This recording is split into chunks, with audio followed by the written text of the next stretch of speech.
আসসালামু আলাইকুম guys, welcome to my YouTube channel Tamanna food diary. তো আবারও চলে আসলাম আপনাদের মাঝে আরেকটি নতুন রেসিপি নিয়ে। তো আজকে করে দেখাবো বেগুন দিয়ে টাকি মাছের ভর্তা। খুবই সুন্দর একটা রেসিপি, আপনারা অবশ্যই বাসায় ট্রাই করার চেষ্টা করবেন। তো আমি গ্যাসের চুলায় বেগুনগুলো ভালোভাবে পুড়িয়ে নিচ্ছি। তো দেখুন গাইস, আমার বেগুনগুলো খুব সুন্দরভাবে পোড়ানো হয়ে গেছে।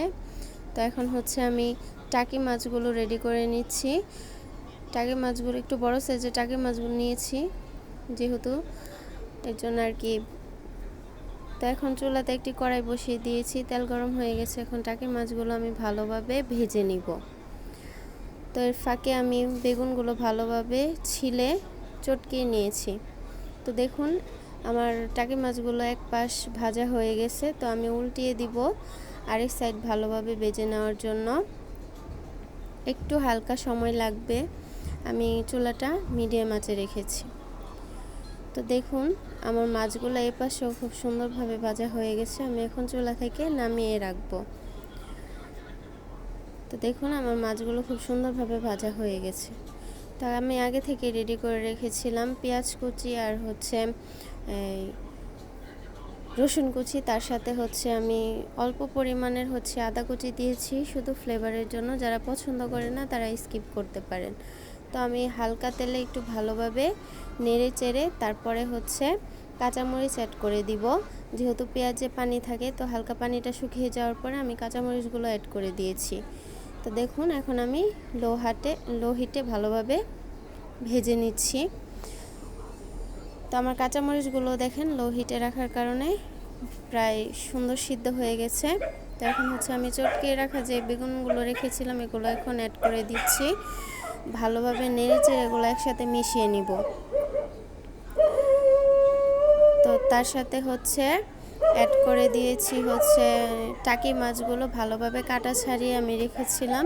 তো একসাথে সবগুলো উপকরণ একসাথে দিয়ে চুলাতে আমি ভালোভাবে নেড়েচেড়ে কিছুক্ষণ পর নামিয়ে নিব। তো দেখুন খুবই সুন্দরভাবে হয়ে গেছে প্রায়, তার সময় লাগবে না আর কিছুক্ষণ।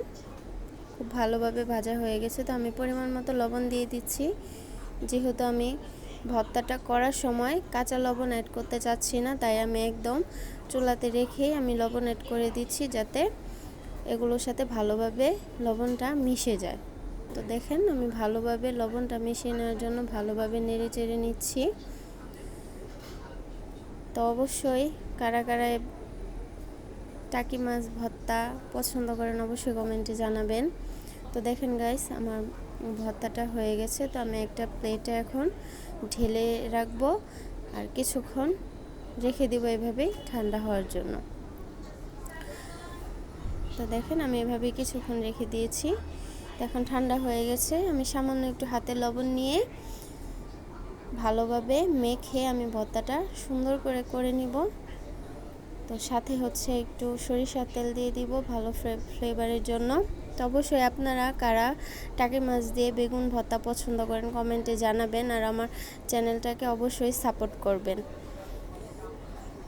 আর অবশ্যই আমার চ্যানেলটাকে সাবস্ক্রাইব করবেন, পাশে থাকা বেল আইকনটি ক্লিক করে রাখবেন যাতে আমার নতুন কোনো ভিডিও ছাড়ার সাথে সাথে আপনারা পেয়ে যান। তো দেখুন গাইস আমার ভর্তাটা খুবই সুন্দর হয়েছে।